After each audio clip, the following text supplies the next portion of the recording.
Welcome, everybody, to another live and amplified livecast. I'm your host, Tom Quiet, and we are back at it again with another amazing podcast. It is day 3 of our 25 days of Christmas, or, well, technically day 4. 3rd of December, we started a day early, so technically it's day 4 of 25 days of Christmas. But we have a very special guest with us. We have Chuck Wimer. How's it going today, Chuck? Hey, it's going great. Thanks for having me on. Yeah, absolutely. I'm really excited to sit down and chat with you a little bit and get to know more about you and all the. From what I've been reading, it sounds like you've had quite the journey in the music business, and started young, and I'm just excited to sit down and chat with you a little bit. Yeah, no, it's a good time. We started young and then waited a whole long time before we actually did anything with it. So Fair, fair. So you're based out of the San Antonio area. Is that where you're from originally, or where are you from originally? no, I'm ashamed to admit I was born in Illinois, Yeah. and then military took us all over the country. And when I was following my dad, and my stepdad, and then I joined the army, and then I went even further around the country and around the world. And the last place they dropped me off was San Antonio, so that's where we decided to stay. Nice. Yeah, Awesome. we got to Texas as quick as we could. Whereabouts in Illinois? That explains the Bears conversation that Yes. we had last week. But Yeah, no, I was born in Palos Heights, which is a suburb of Chicago. okay, So it's my family's all from up in that area. You know, White Sox fans, Bears mm-hmm. fans, Blackhawks fans. Can't stand Yep. the Bulls. I got my little Bears cup. It is football Yeah, season. I bear don't down. have I don't have my White Sox cup, but it's just one of those things where it's hard to be a Chicago fan right now. It is really hard. It could be, but there's a little bit of hope for that quarterback. You know, he's doing all right, and Uh, it looks like we're gonna get the number 2 pick next year. So yeah, that's kind of the way it's shaping up to be. My concern is that they're going to get Fields hurt, and man, if they're really thinking about bringing him out next or this week, tomorrow, and letting him play. I yeah, that's a good idea. Yeah, same. They're missing 30 pieces. They need to just let him rest. I agree. I really Try agree. Peterman, whatever that dude's name is. Yeah, right. Um, so you grew up in Illinois, and then you kind of just moved around as Army families tend to do. Um, what's where does kind of music come into play with your life? So my mom and dad, they separated when I was kind of young. I'm less than 5, and then they basically they kept the Mississippi between them. So I ended up graduating from high school out in Arizona, and my dad was over in South Carolina. And what ended up happening was I found out that he was into music. I knew he wrote songs. I knew that he played music, and my mom tried to get me started on the accordion. She didn't want me to be my dad. And then the accordion wasn't going to be a thing. He sent me a guitar, and then that was it. I started writing songs and playing guitar, and then I joined the army and really didn't do anything with it. And then after a while, 40, I think I was 42. My wife said, "Hey, you going to do anything with this thing, or are you just going to keep on singing around the campfire?" And so we did. We put our first single out to radio, and it charted. And we put our second one out, and it went 25. And said, okay, well, I guess this is a thing we got to do. Yeah, And now I'm standing on stages and singing my songs. that's what's up. That's cool. The accordion seems to be a very Illinois instrument because Yeah, that's how my dad got started playing music, and yeah, so yeah, polka. But she was trying to get me to do it in Arizona, so that oh, wasn't going to work out. Yeah. especially in Arizona. But that reminds. Have you seen the new the Weird Al Yankovic movie? No. It's kind of funny. It kind of goes into it's a parody of his story about how he got introduced to the accordion and playing polka music and all that fun stuff. But Oh, I got to if you ever get a chance, just kind of give it a watch. Yeah, I got to Um, check. I was a big fan of his music. He was yeah, fun. for sure. About 16 is when you kind of started exploring the idea of writing music. Yeah, I started writing when I was about 16. I actually have a song that's on my current album that was written when I was 16. And then I went back and I redid the verses because they sounded like a 16-year-old wrote them. But we kept the chorus, and it ended up being it's pretty good little dance tune. So that's on the album. But yeah, I've been writing since 16. Just everywhere I go, I'm writing music, and then finally we decided to start doing something with it.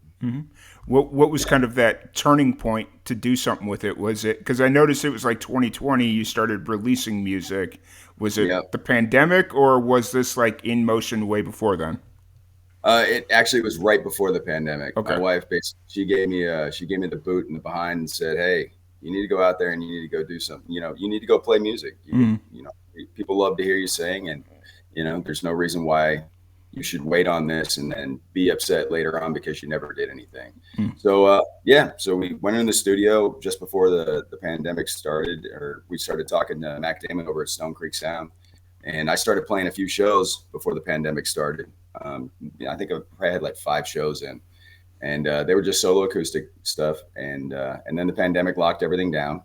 And because I was a solo artist, it was really easy to get into some of the spots that had opened up early, like Fredericksburg and some of those other places where it's a pedestrian kind of vibe, Yeah. and they're like drink on the street. So as long as you had a drink, you didn't have to mask. And so people were going out there and they were still having a good time, and we just played all the way through the pandemic.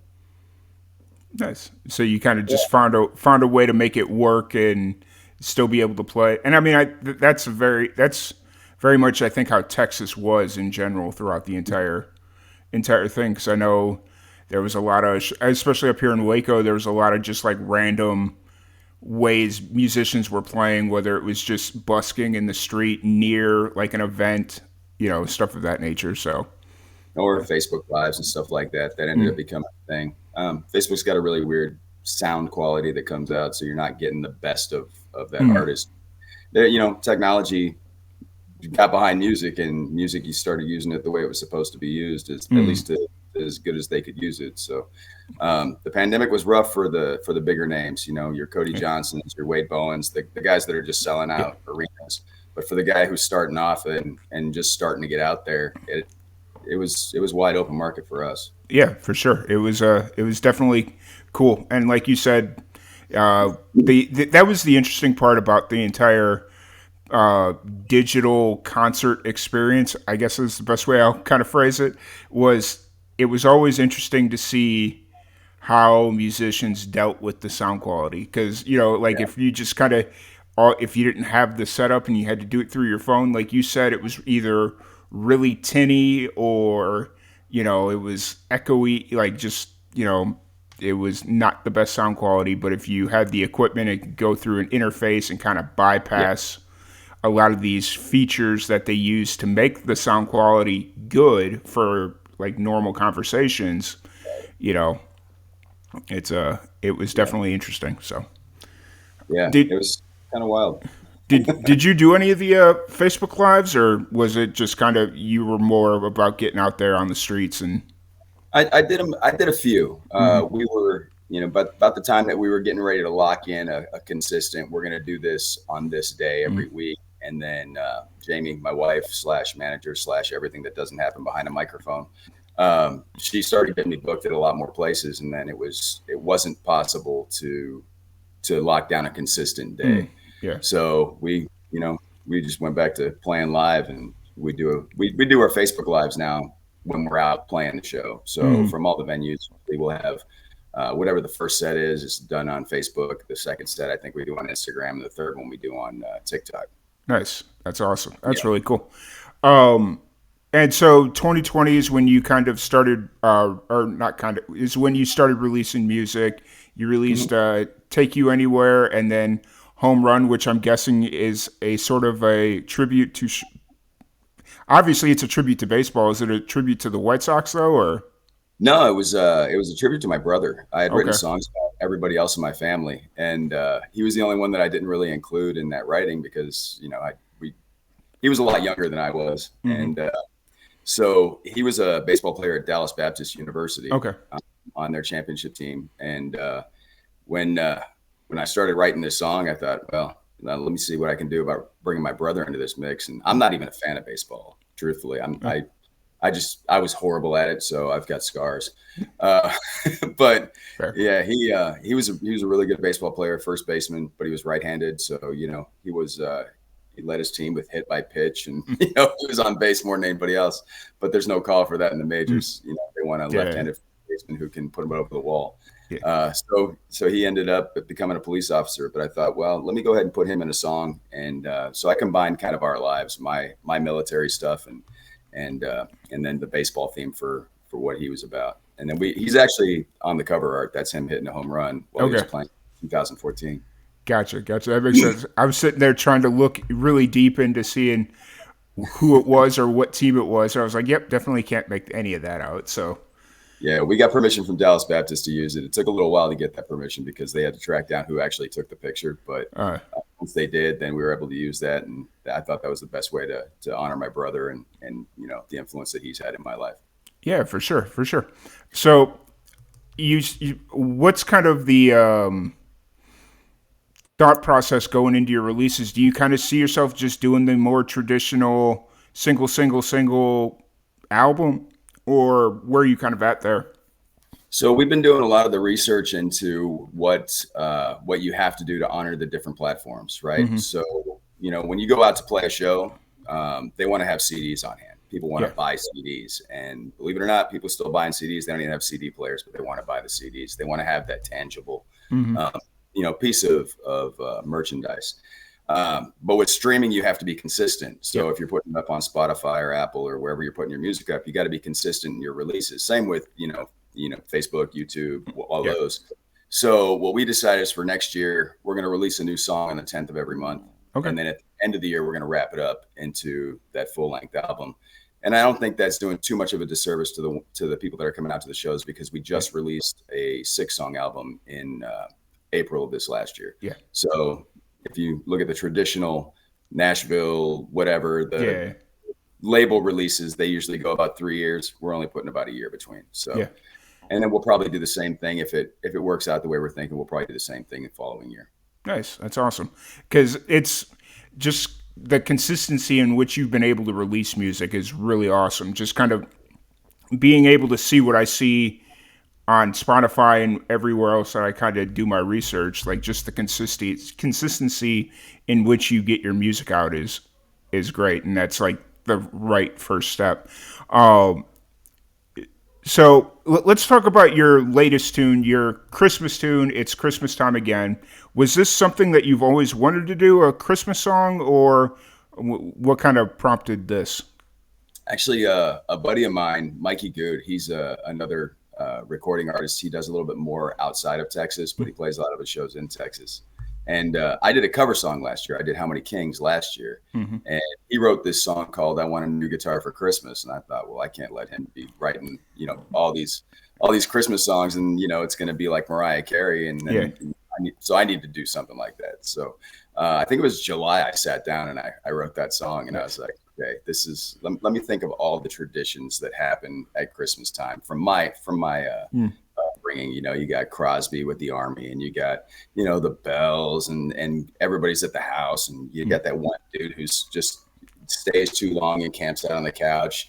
That one family member, and usually the older family member who's just way too heavy on the eggnog. So I was like, okay, we're gonna make it fun, but at the same time, we're gonna remind everybody of, at least for my generation, the Gen X folks, maybe the early millennials, you remember when things were like this. And, pandemic and everything, keeping everybody away. Is people still afraid to get in large groups? At least they have the memory and they, might draw them back into family again. Yeah. So that was the idea behind it.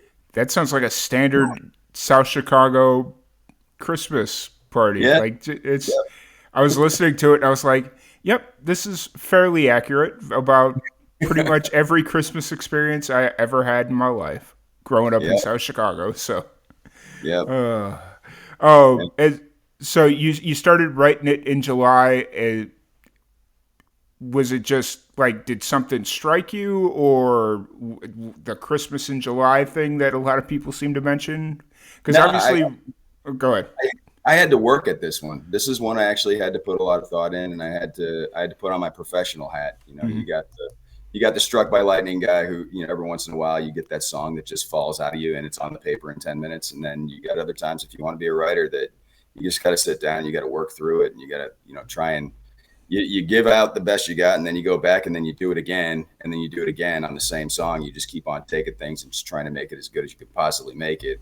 And that's what I had to do with this song, because I wanted it to be I didn't want to just do the cliche Christmas song, Mm, just basically copy Santa's, Santa and his reindeer, and then all yeah. of a sudden you put a twang on it. That wasn't my goal. My goal was to actually make a song that maybe people like to listen to for the rest, the next 25 years.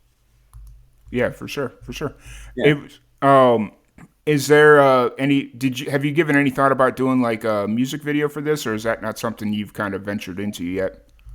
We've been looking at it. We're trying to figure out if we can get the pieces in place. My wife and I, we had COVID a couple weeks ago, Mm-hmm. and so when we were looking at possibly getting this week or the week before to maybe have some folks over to get some of those pieces in place to get some of the recordings in, it didn't work out because you don't Yeah. want to get everybody else sick. So we're trying to find the time, but she's got my schedule pretty much locked up. And who knows? It might be July before we can get that video done. That's the crazy thing about Christmas music, though, is yeah, it's only like people only listen to it for 1 or 2 months a year, November to January 1 or whatever it is. It just kind of like it's a limited window. But what people tend to forget is it regenerates every year because it's Right. almost like a new song. It doesn't burn out as fast as a normal song. Right. Right. Yeah. And So, one of the ideas behind doing a Christmas song is you want to stay relevant with radio stations if you're doing radio, and you don't want to put out a brand new single for Texas radio in November because the charts are going to freeze, so you're not yeah, going to have that run up time, and they're not going to be playing your song as much because they got to play Jingle Bells and Santa's yeah, reindeer song, all that stuff. So you got to stay relevant. So we said, all right, let's do a Christmas song, and yeah. here it was Christmas time again. Yeah, it's a good tune. I've definitely enjoyed listening to it, and it's getting added into the general rotation for more seasonal music that I try and create this time of year. Appreciate So it. so it's Christmas time again is the name of the single. It's out now. It's on Spotify. All that fun stuff. Was there? Why did you call it? It's Christmas time again. Was there a specific reasoning for that name, or? That part was actually kind of lazy. It's the last line of the chorus, so it just keeps on getting recycled. Gotcha. It's the easiest part to remember. So I have a Fair. bad habit that sometimes where instead of taking like three words from the middle of a song and just making it a really unique title, I go with the most easy to remember because that used to bother me with some of the alternative bands in the past where Yeah. they this random word and it's like that doesn't have anything to do with the song, but that was Yeah. their title. So Yeah.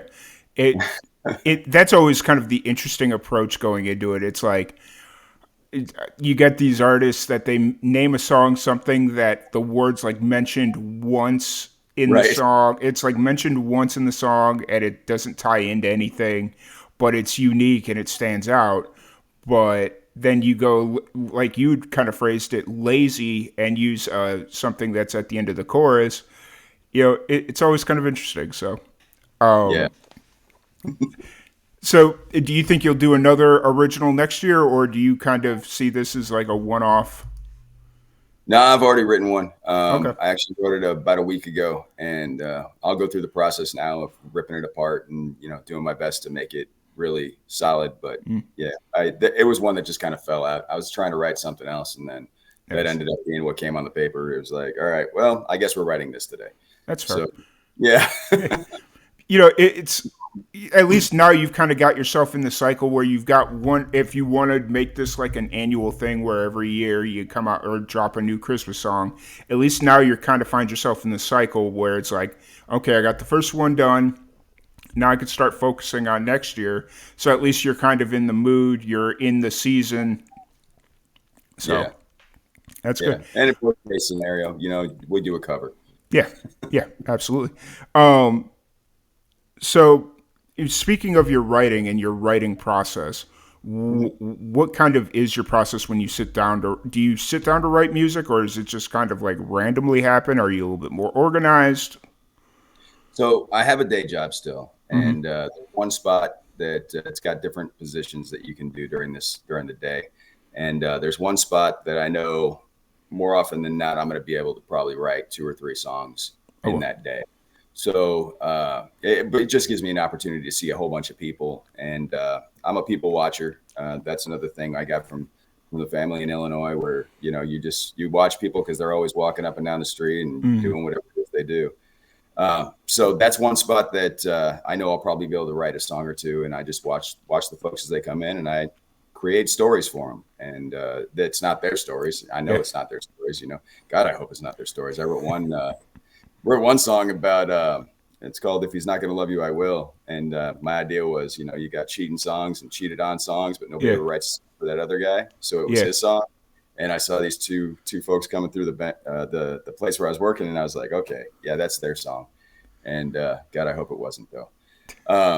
And then there's other times I have my lead guitar player. He'll come over and we'll write together, Mm-hmm. and then we'll sit down and that's when we're doing the trying to write as a professional. All right, let's sit down, let's work on structuring it properly and making the song fit the mold that it's supposed to, and then now let's have fun and bring our ideas and see where we can go with it.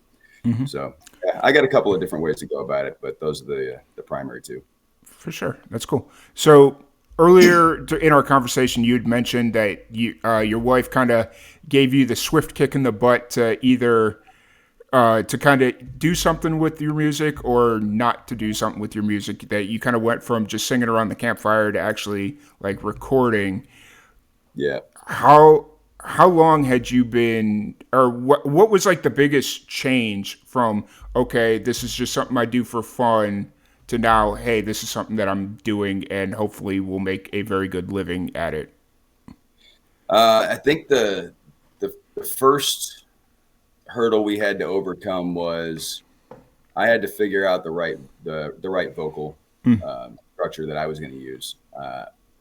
I have a lot of YouTube videos that are hidden these days because I was singing in just the wrong key. I don't know if you've noticed, I'm a little bit closer to the Cody Jinks lane than the Rascal Flats lane. Yeah. I have that high range. I should never have been trying to sing the high range, but that was where my YouTube videos were going, and it was like, okay, yeah, we need to stop doing that. And once I identified where my vocals really needed to be, back in that baritone range, and going a little beyond, that was when the crowd reactions ended up getting a little bit better. And I had a buddy who brought me up on stage with his band, and standing on that stage was pretty much the lightning strike. It was like, okay, I like this. This is what I'm gonna do now. And then she was like, good, let's do it. She was out of town at the time, and she said, all right, start booking some shows. And then when she came back, she started booking all my shows, and now I don't have a weekend.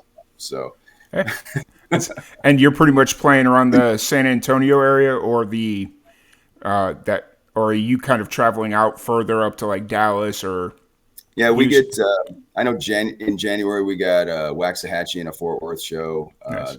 In October we had an Odessa show that we just got done doing. I played out in Pennsylvania for a solo in the summertime. Heading Oklahoma. We got another Oklahoma coming up next year with the whole band. We're trying to spread it out a little bit beyond Texas as well, but because there's a lot of states that are listening to Texas music. Oh, yeah. So we want to go ahead and give them what they're basically asking for. Some of the talent in Texas aren't going to be able to get out to do that because they also have day jobs or whatever that ain't let them travel too much. But mine's, luckily I have a 3-day-a-week job that is full time, and then I do 4 days a week full time for music. So nice. That's cool. The opportunity to pack up and go hit a couple states and then come back, and those states get to hear that Texas music they want to hear. Nice. That's cool. Have you had a chance to get out to like southeast New Mexico in that area? No, we're right now we're trying to figure out if we're going east or west in the summertime. Okay. And New Mexico is the option. If we go west, we're going to go to New Mexico, and we're going to go to Arizona because we have family out in that area still. So we have the draw. We can actually make it worth the while for the venue. Yeah. Or we may go east, or maybe even northeast, and then hit those spots if things work out the other way. So we're just trying to figure out what direction we're going to go. For sure. If you end up going out to New Mexico and need I used to live out in Roswell for a good minute. So if you ever need contacts, let me know. I got you. Absolutely. Yeah, we'll definitely get offline about that one. Oh yeah, for sure. It was just one of those things where it was like, I didn't enjoy my time there when I was there, but I made a lot of connections. And now, like 5 years after I left, it's kind of like, wait, now all the connections that I made, yeah, they weren't really like doing a whole lot then, but now they're like they're like bookers for like venues and stuff, and I'm like, well, They're running crap. the time. Yeah, they're running things now, and I'm like, luckily we're still really good friends, and like we Yeah. chat all the time, but it's like maybe I should have just stayed making like no money out in New Mexico, and maybe it'd be, I don't know. It was interesting though, but yeah, anyways, Well, regardless. now you got that in for those folks that are going to head out in that direction. So Oh that's yeah, good. for sure, Good. for sure. So do you still have a family out in Illinois, or? I think I have an uncle and a couple cousins that are still out there, but most of the family moved out to Arizona. Most of them moved Okay. out to Tucson. And then, of course, when I was graduating high school, we were out in Mesa, which is by Phoenix. Uh, but we still have a couple that are up in the Chicago area. That's that seems like a move that a lot of people in Chicago make is they move out to the Southwest. Oh I yeah, it's met dry, warm. Yeah, I met more people from Chicago in New Mexico than I actually did living in Chicago.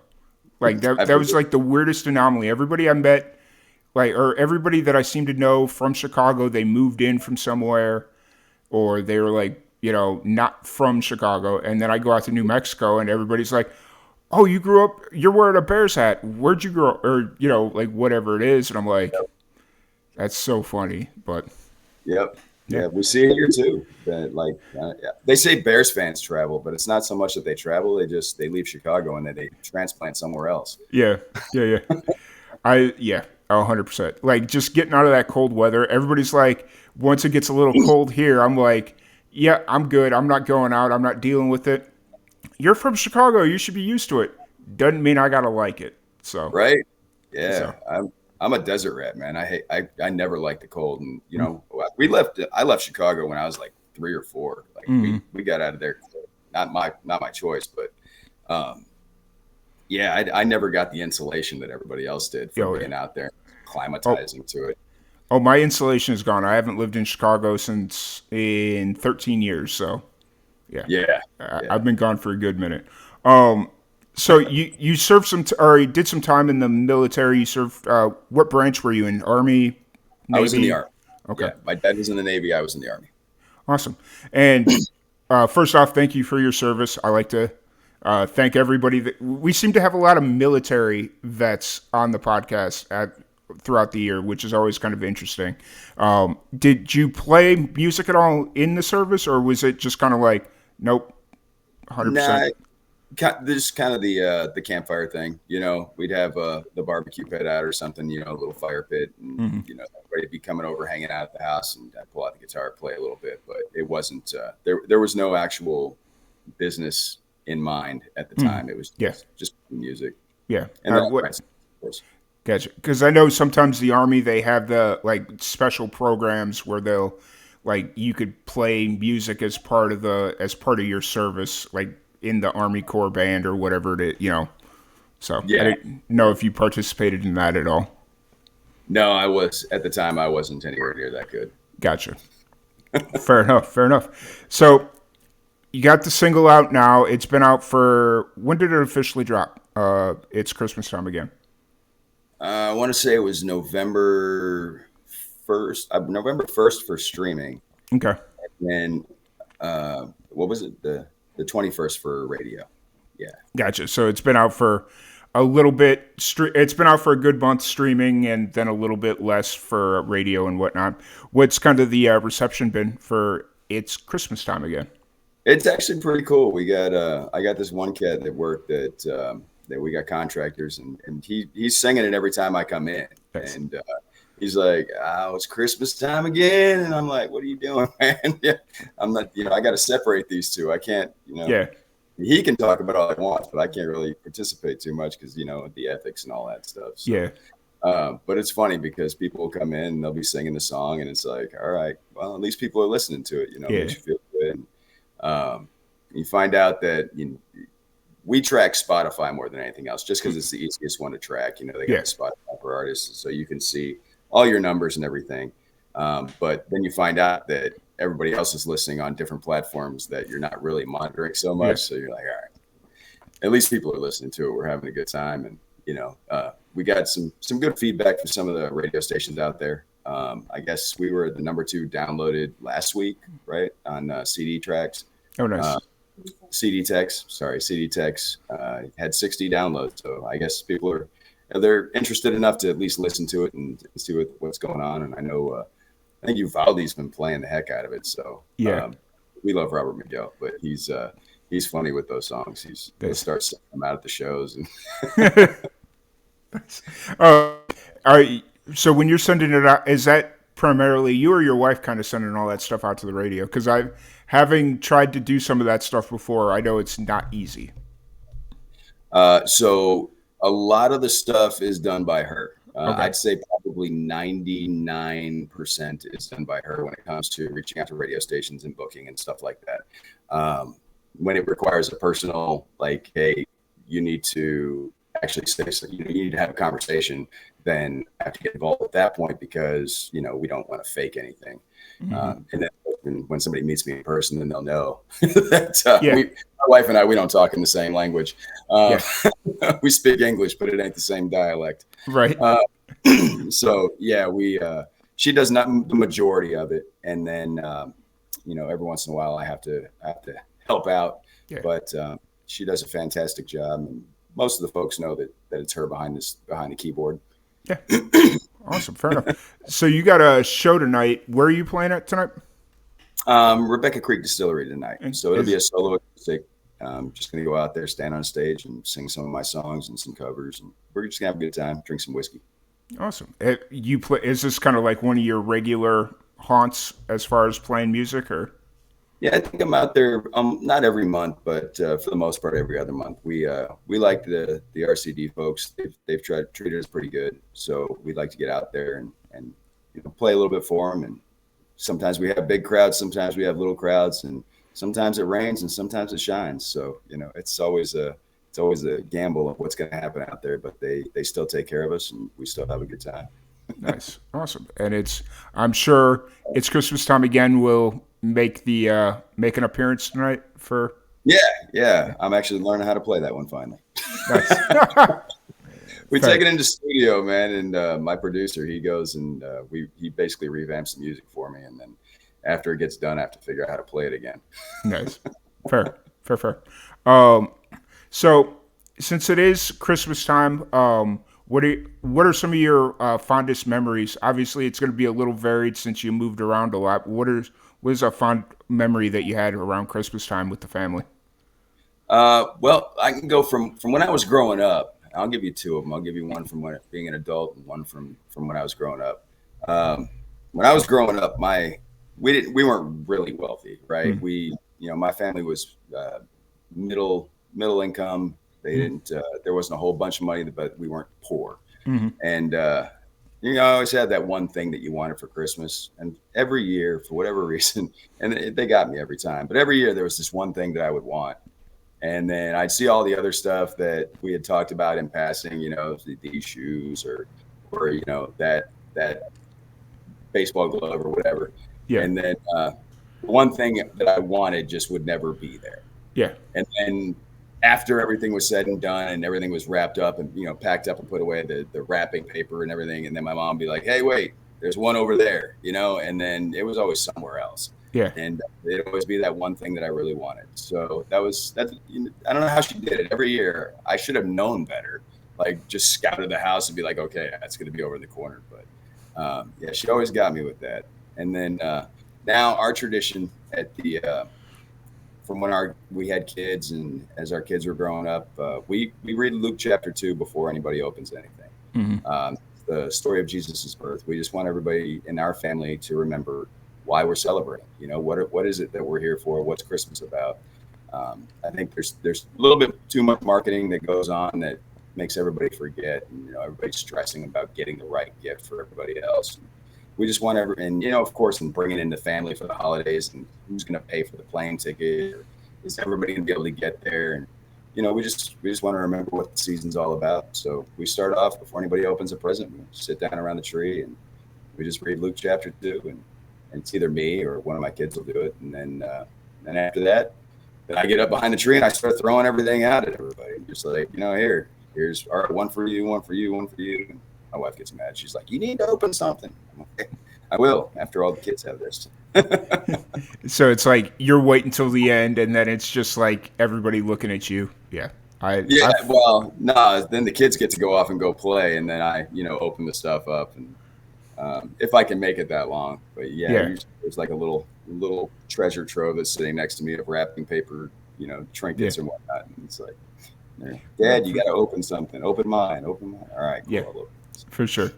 Yeah, That's kind of what I like about our Christmases now is since we're all older, it's not as a prolonged process because it's like one, two, maybe three gifts because it's like one for my parents, one for my sister, and then if there's just like a third extra, whatever. So it's just kind of like, okay, half hour, we're done, yeah, and nice, nice. keep it a little concise and keep it fun. So, Yeah, we're um, getting there. Our kids are starting to ask for the more expensive stuff now, so that means yeah. that they got a budget. So as that, but as the gifts get more expensive, the budget says, all right, you got two things instead of 10. Yeah, So yeah, yeah. That, that's. I was talking to my dad the other day about that, and he was like, "Yeah, I just don't know what to do anymore because everything is like super expensive. Like anything that anyone could ever really want, right? Because we're all we're all 30 and above, so it's like anything that I'd really want, it's either 3 grand or I'd just go buy it myself. yeah, So it's give me yeah, a gift card, knock off $50 off this price. yeah, yep. So, um, So, what about uh, one of the things that we do on the podcast is we do a little fun game called Rapid Fire Randomness, but I'm going to kind of just ask a bunch of random holiday questions, and so it won't be quite as random as it usually is. It's going to be a little bit more thought out. But if you're ready, we'll just kind of jump into this Let's random go. set of questions. Cool. What's your favorite Christmas movie? Oh, Frosty the Snowman. Was there a present that you ever really wanted but never got? No, I think I always ended up getting what I wanted. Nice. A favorite holiday adult beverage? Ooh, yeah, I'm any kind of whiskey. Any kind of whiskey?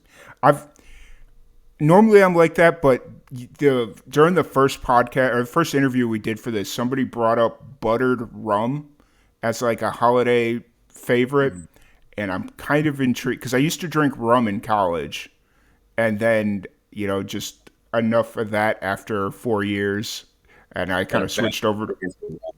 Yeah, kind of switched over to whiskey, and I was just like, all right, yeah. But um, favorite Christmas cookie?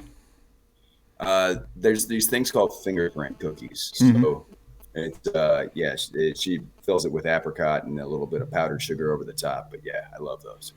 Nice. Those are good. My mom, she did them with apricot, or I think it was apricot, but then she also made like kitty ones that were like frosting instead of, Oh it's wow. so, or like Hershey Kisses, I think. Oh yeah. Yeah, I've So seen a lot of those. She likes those. I like the apricot filling or even the raspberry. yeah, for sure. And where's favorite memory of current year's Christmas? So like just like a favorite memory of something that happened. I had this one Christmas we went out and stayed with my grandparents. This is back when my grandfather was still alive. I actually tell this story because the song "Sand in the Hourglass" was this is kind of the part of the setup on it. But my grandfather, it wasn't a Christmas present. He just bought this three-quarter size guitar when we were coming out because he knew I was doing music.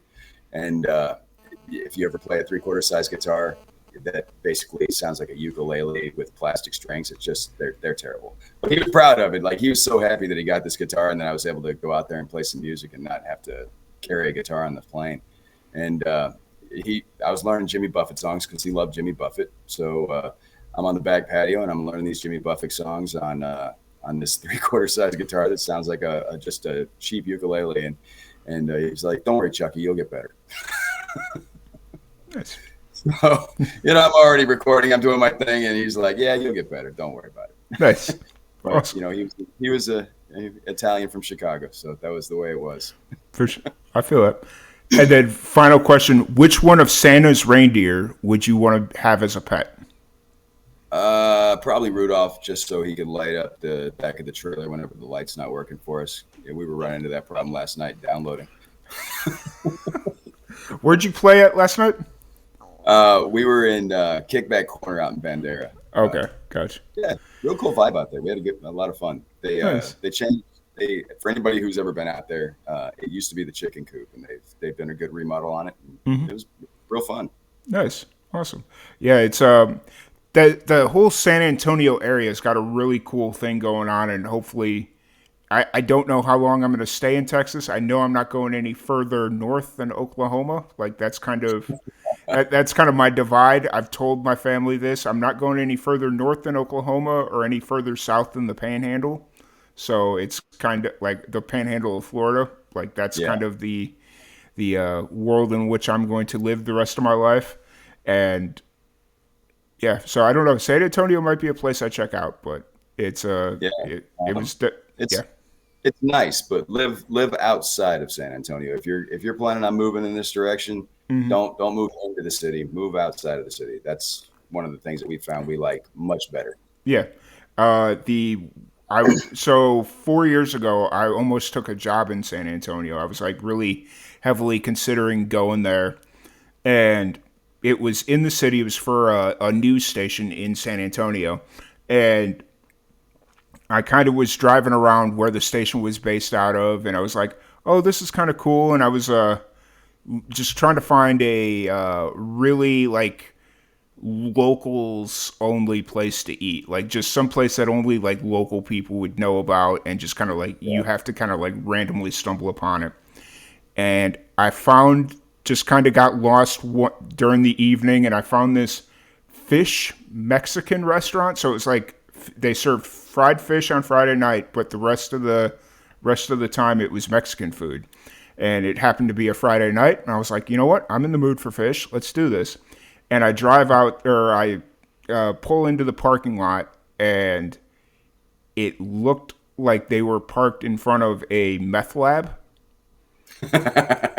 And so I'm just sitting there. I'm like, all right, do I get out and go in, or do I just kind of go back towards the hotel and say, forget this little excursion?